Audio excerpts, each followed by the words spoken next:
Alright folks, what's going on? Here's the thing. I got a friend of mine who just recently moved to Texas.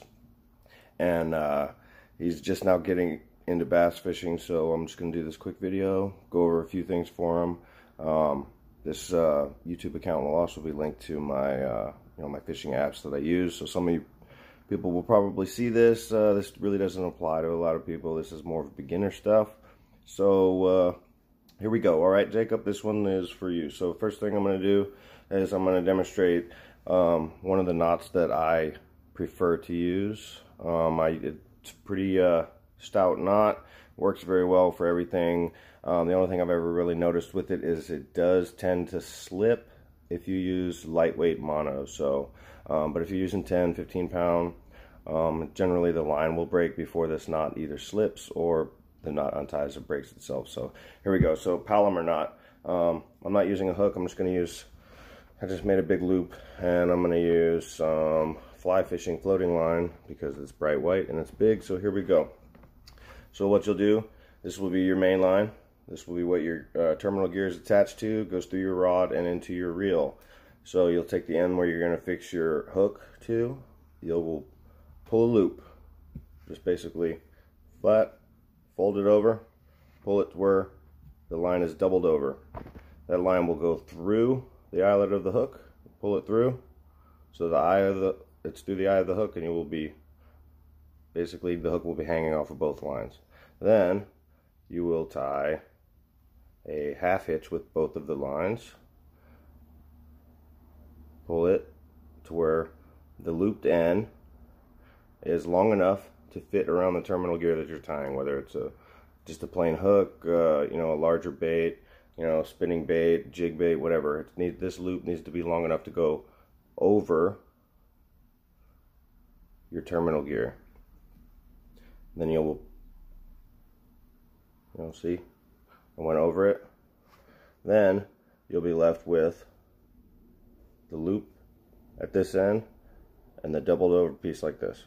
So then you will take these two lines, make sure that both of these lines are through the eyelet. If you get, the tag end is outside of it, this knot will not hold, it will slip, and you will lose a big fish, and you will hate yourself for it. So once you have it set up like that, you'll basically just hold the tag line and the main line. And I don't know if this line's going to slip because it's pretty heavy, but basically you would just pull this down. One or the other will usually slip. Alright, well, I messed this video up, because anyway, this line doesn't slip, but if you were to pull these two lines, this loop end will cinch down. Maybe I can still get it to do it. Let's see here.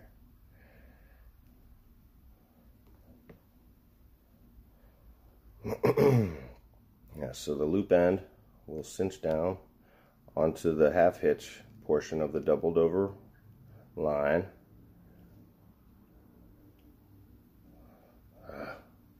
Should be so much easier if I could just use regular fishing line, but then you wouldn't be able to see it. So anyway, if you don't get the gist of it from this video, you can still look up Palomar knot. Just Google it, it'll pop up with a chart. But anyway, basically that's what you end up with. I don't know if it's focused right. It'll be cinched down tight. Then you would just cut this tag end. I generally leave about, I don't know, 1/16, a little tiny piece there.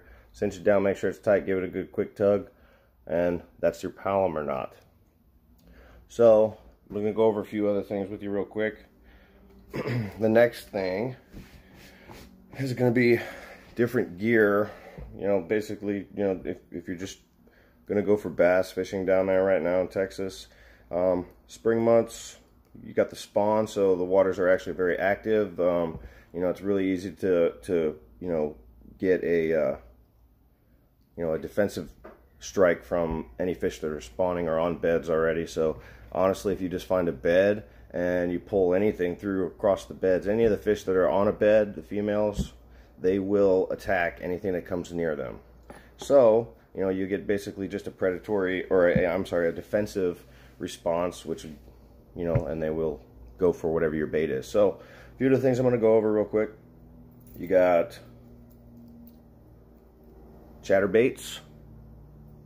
It's basically a jig head, and what makes it a chatterbait is this little piece of metal right here. See that? So basically what this is a jig. You would tie your tag line or your main line to this eyelet, and this is an extremely I don't know what's the right word here, noisy bait. It's a very intrusive bait, let's call it that.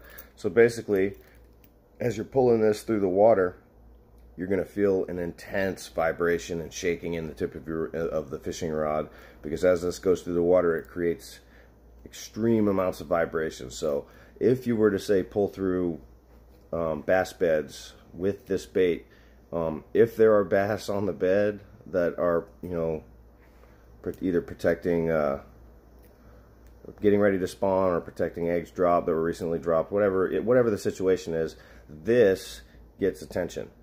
And it is very, you know, you can customize it any way you want. You can add, you know, in the South, when I was younger, we used to do this thing called jig and pig, and it's basically just this little flap of meat that you hook on here that has two little tails that wiggle whenever you pull it through the water. You can hook worms onto this. You can put a missile bait, you know, anything you want. You know, this just what I usually do when I'm customizing baits or hooks, or even setting up a rig or something. When in doubt, if you don't know what the fish are biting on, I always try natural first. You know, I like, say for here in Washington right now, a natural color would be earthworm. Earthworm is here, worms are here all the time. There's not a really big largemouth bass population out here, but the concept is the same. When in doubt, go natural. Natural colors. You know, you've never seen a you know, a plum or a chartreuse worm in the wild, you know, in the water. Well, that's because they're not natural colors. Those are colors designed to get attention. So when in doubt, go natural. If you don't get any attention from natural, you know, change colors. Whatever, you know, go across the spectrum. Whatever you feel will work there. The possibilities are limitless. But I always start with natural. So, you know, that's like earthworm, maybe you know, watermelon. It's a natural color. Watermelon crawfish. This is a swimming crawl. You got watermelon in red. You know, there's endless supply of worms. So, you know, pick out. You can never have too much plastic. So, go for it. Do whatever you want. The next thing we are going to do is, I was not prepared for this as much as I should be, but let me grab my fishing line real quick.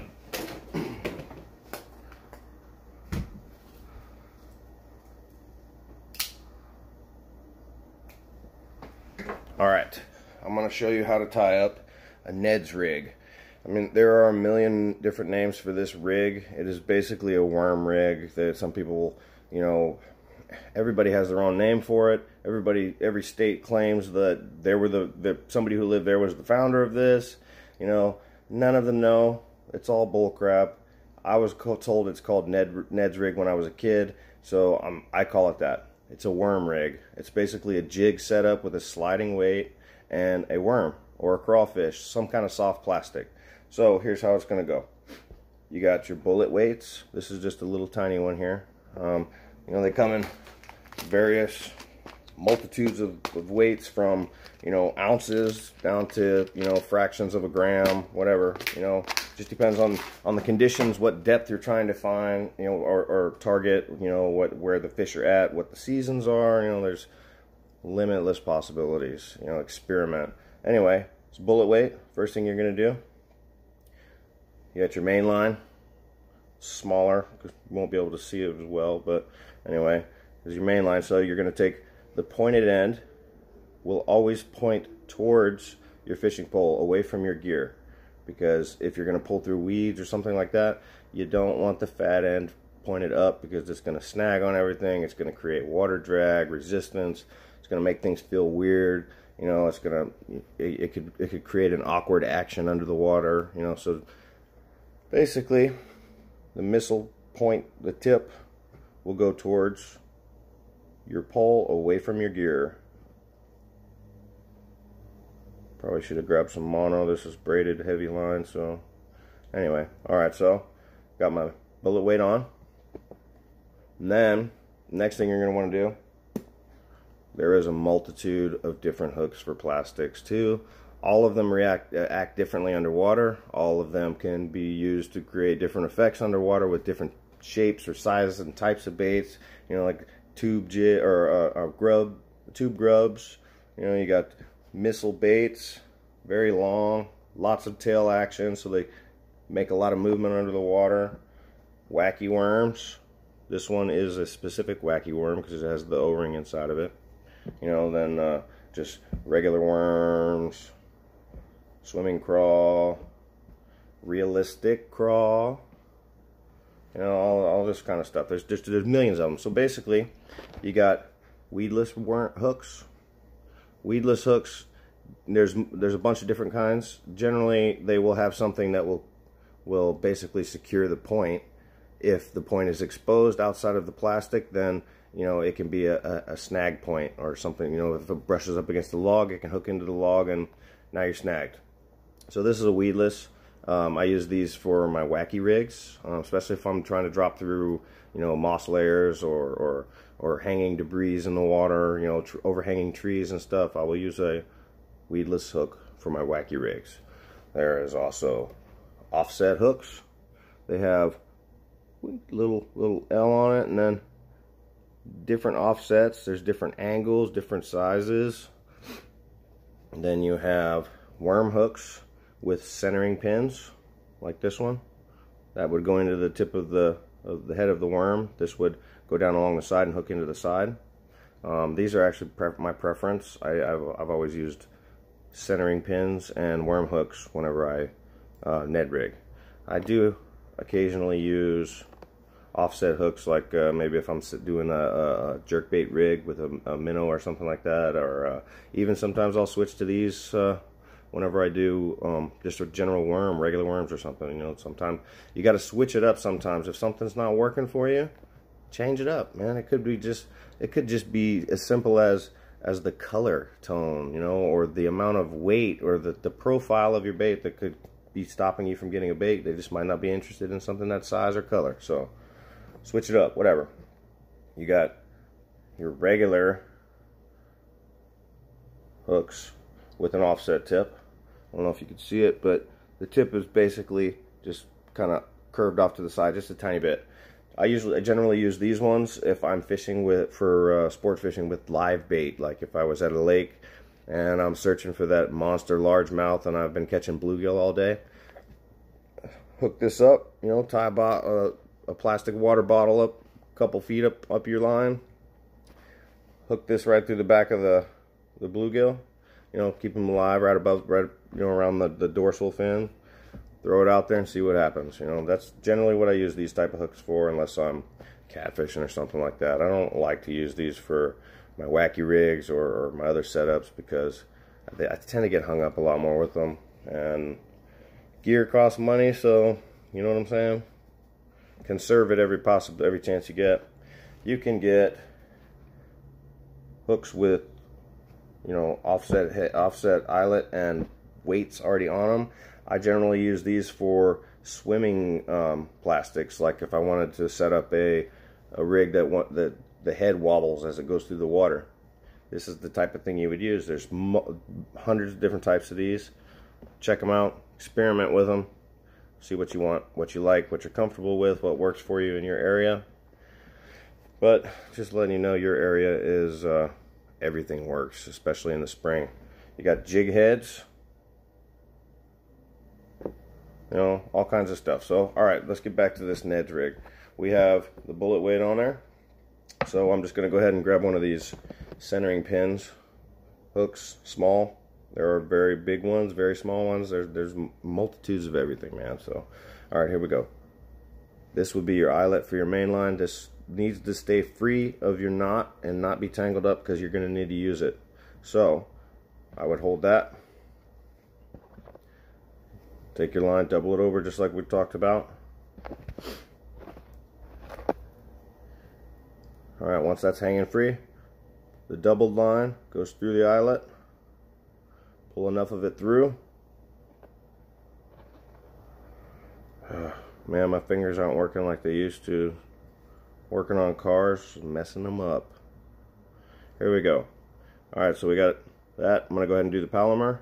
You'll do your, well, I almost messed up and did what I told you not to do. See how this centering pin is on the back side of that string? It needs to be in the front, hanging down, so that you're not tangled. Otherwise, when you go to use the centering pin, you're going to slide your knot around, and you don't want your line to be rubbing around on that piece as much as possible. Keep your line from rubbing or chafing against anything because frays cause you to lose big bass.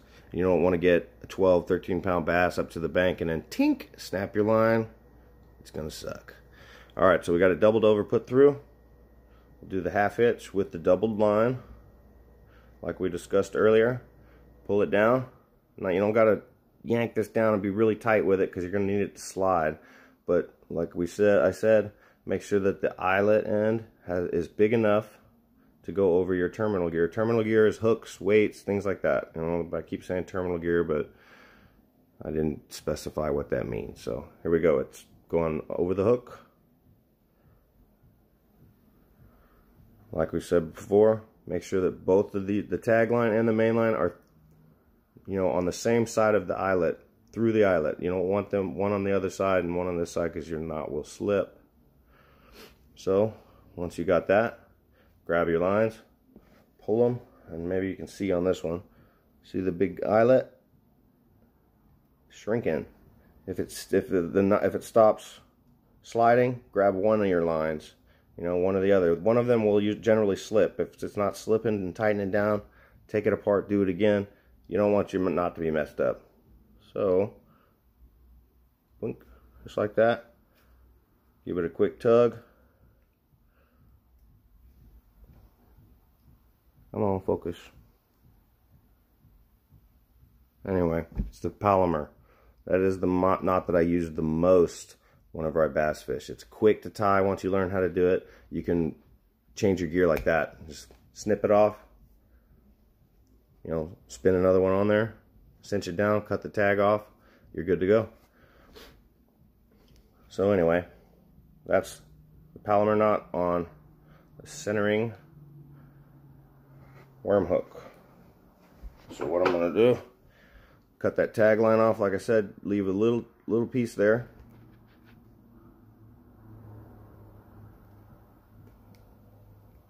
Wow, my clippers suck. Leave a tiny little piece there and give it another tug. And then basically what you'll have is this. This is a neds rig. I don't know, I've heard people call them Carolina rigs, Texas rigs. You know, I've even had people show me a Texas rig, you know, and it was actually a drop shot rig, or a Carolina rig that was you know, a variation of a drop shot rig. Everybody has a different name for this rig. Some people have the same name for multiple different rigs. So to keep things simple, I've always called it a neds rig, but it is a worm rig. Alright, so basically, once you've got that tied up with the centering pins that I prefer, like I said, this part is easy. You know, basically all you do, take your worm. You know, some of them, you kind of pay attention to the shape of your worm too, because some of them are not round. Some of them may have, you know, be more of a triangle shape, or very triangle, completely flat on one side, rounded on the other. So pay attention to the shape of your worm, because depending on what you're trying to achieve with this bait, flipping this around one way or the other may change the action of your bait. So generally the way I do it, as long as I'm not, you know, with this bait, this is a missile rig, so this one's completely different how you're going to use it. But if one of the worms that I'm using has a complete flat side, I always put the flat side to the hook, you know, inside. So the point would be going into the flat side. That's just how I do it. There's probably somebody out there saying right now, oh my god, that's not right, that's exactly opposite. there's no wrong way to do this, man. If you catch fish, you catch fish. You'll just find ways to make it more efficient yourself. So anyway, the worm, the centering pin will go right in the middle of it, and it does exactly what it sounds like. It's a centering pin. Centers your worm. So what you're going to want to try to do is just make sure that that pin stays in the worm. See how that one's poking out the side right there? Might not be able to see it. It's poking out a little bit, so I'm going to redo that one. Keep it centered. You know, you as much as possible. If a small adjustment changes the presentation of your bait, makes it look more natural, why not do it? So I've got the centering pin in, centered down the middle of the worm. Then you can see it just swings free on that pin. Then you got your hook portion, and if you notice the size of the worm, generally I want my hook, depending on what I'm doing, to be right around the realistic portion of that worm. See that flat smooth spot right there? That's generally where I try to target on my worm rigs. But like I said, it just depends on what I'm trying to do. So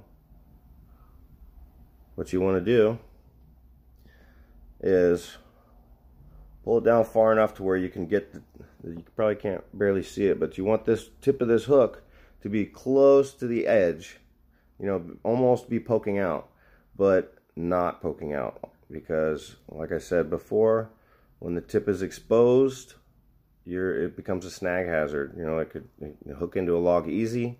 It's going to catch grass as it goes past. It's going to catch weeds, sticks, twigs, people's trash. Clean up your trash, people.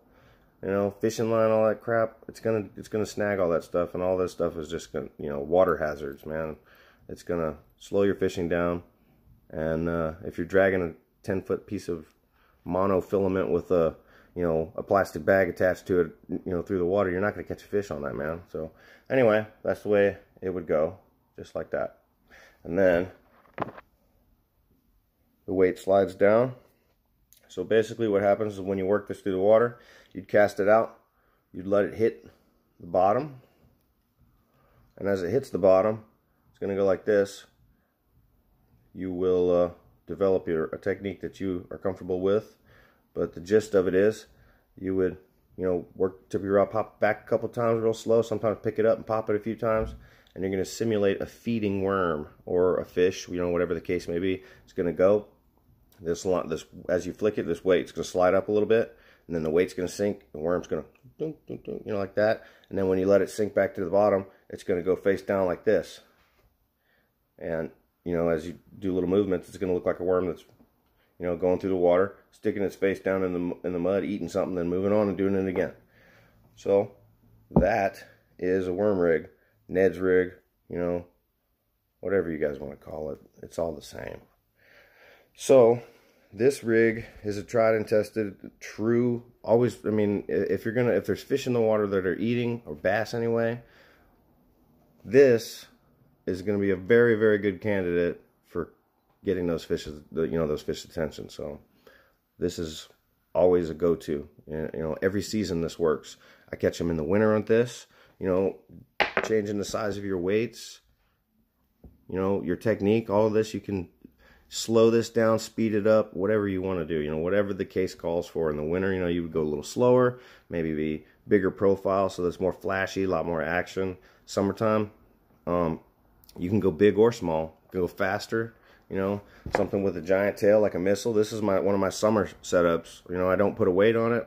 I throw, you know, one of my larger hooks on it because the bait is so long, and I'll throw it out and just reel it, pull it through the weeds, you know, bring it back to you. This is going to go through the water, and these tails are going to flick. It's a lot of action under the water. This is an attention getter. So this will, you know, elicit a predatory strike, a spawning defensive strike, you know, basically an evolutionary strike. Sometimes fish have no choice. When they see something that entices them or hits just the right button, they strike. That's an evolutionary strike. That is instinct. You know, that may not necessarily be that your technique was exactly right or anything like that. You just hit the right button, and the fish didn't have a choice. Its brain made it go. But anyway, the worm rig. This is a very adaptable rig, an extremely, customizable setup. I've done hundreds and hundreds of different things with this. I love this rig. This was one of the first bass rigs I learned to fish with. One of my things that I just recently got into trying, I remember watching this bass fishing tournament when I was a kid. There was this guy who was doing drop shots, and he was made the skirts for his worms, and it blew my mind. I never thought about it because I'd used jigs with skirts. All my jigs have skirts on them. Never crossed my mind to put that onto a worm rig, but it's completely doable, and it works too, man. Like this is very good for getting attention. This isn't even a worm skirt, man. I was actually at the one of the outdoor stores.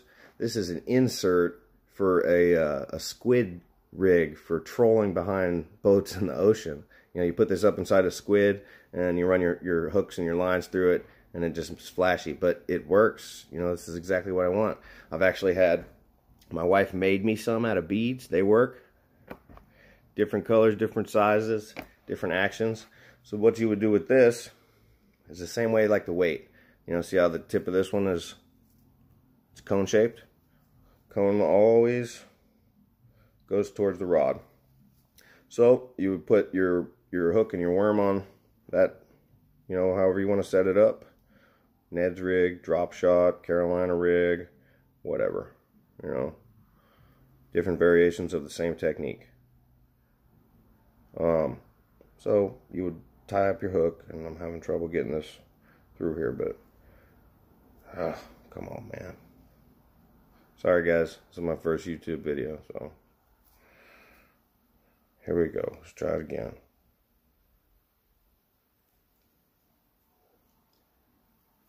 Should have got my bait threader.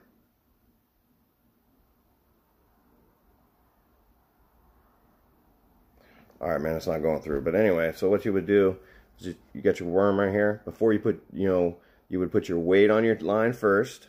Then you would put this on, so that it would butt up against that. Slide it up your line. Your weight would be in front of this.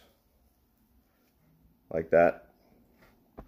This would go up the line. You would tie your hook on, just like I showed you. And then whenever you pick it up and slide it all back down, it's all stacked up like that. That is a lot of action. It's awesome. It works. Sometimes it doesn't. But anyway, man, this video is getting pretty long. So that is a Ned's rig. Moldable, changeable, customizable. You can do whatever you want with it.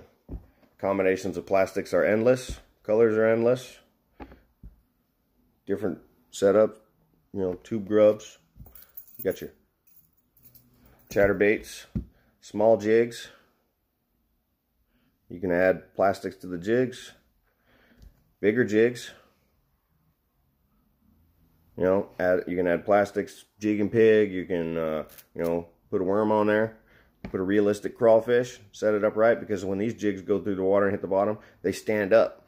So if you take a realistic crawfish and set it on there right, a defensive position for a crawfish that's about to be eaten is going to be like this. They're going to stand up. They're going to put their claws up in the air like that, and they're going to try to fend off the fish.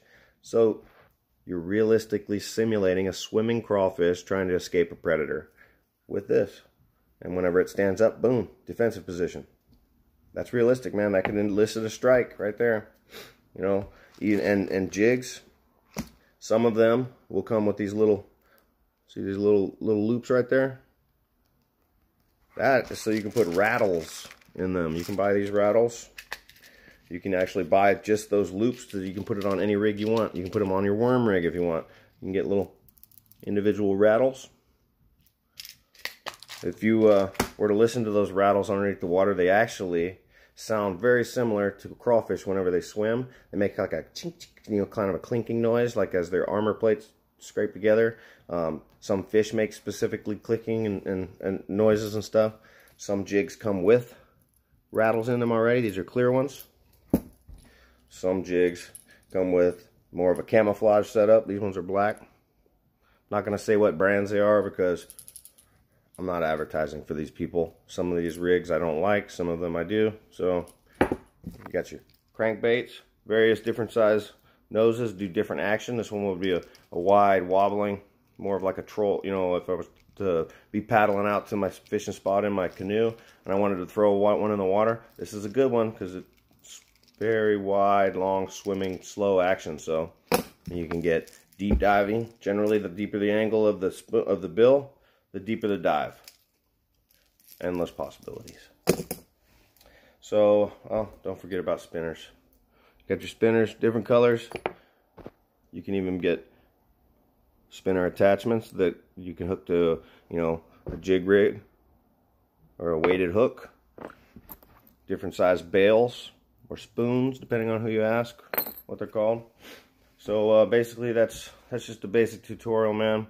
I'll do some more videos for you with some other rigs. I'll show you some drop shots, some punches. Oh God, there's just so many. I could spend the next 10 years on here and we wouldn't even scratch the surface, man.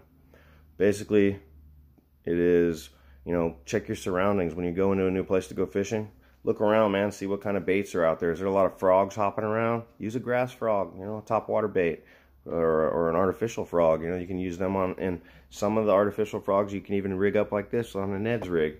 You know, is there rodents running around? Fish, large bass will eat. You know, I've seen bass eat ducks before, man. When they get big, they'll eat.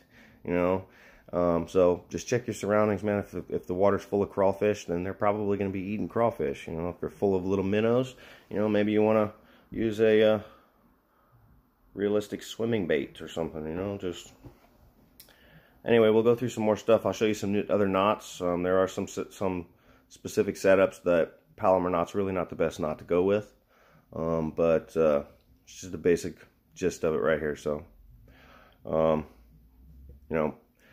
Other people are going to see this too. This video was actually intended for Jacob, but to all the people who follow me on my other channels, you know, go for it. Check it out. I'm going to be doing more. We'll get to, this is more of a southern style fishing, you know, information. You know, some areas with a lot of largemouth bass. I guess you could probably mold some of this to smallmouth, but, you know, where he's at in Texas right now, you know, early spring, spawn, big bass, man. Don't miss out. Check me out later, guys.